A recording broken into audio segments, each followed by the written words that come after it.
ဖြိုးကူလိုက်ပြမဲ့အိမ်လေးကတော့မန္တလေးလာရှိုးလမ်းမကြီးမှ2မိနစ်ခန့်ဝင်ရတဲ့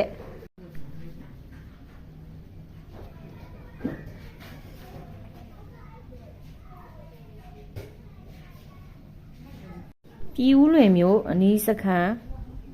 ရက်ကွက်ကြီးဆက်ခွန်လူကြိုက်များတဲ့ဆွေပူစုကအိမ်လေးကိုတက်ကြည့်ပါမယ်လိုက်ခဲ့ပါအောင်ရှင်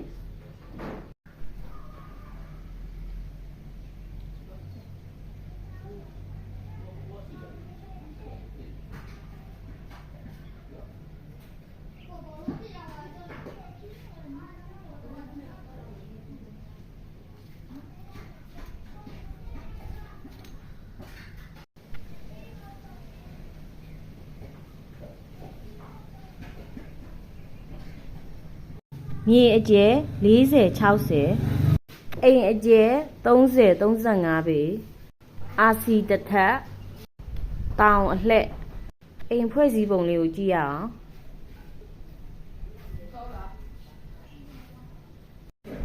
ရေမီးအပါဒါတော့မြေအောက်ရေကန်လေးပဲဖြစ်ပါတယ်မစတာနှခမ်း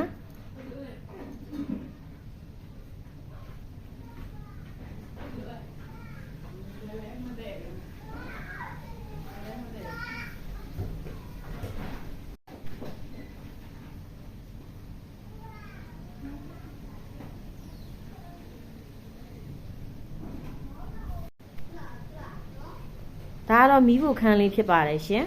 ကဲအနောက်ကိုလိုက်ကြည့်ကြပါဦးအနောက်မှာဆိုလို့ရှိရင်လည်းအိမ်နာတစ်လုံးရေကန်လေးလည်းပါပါတယ်ရှင်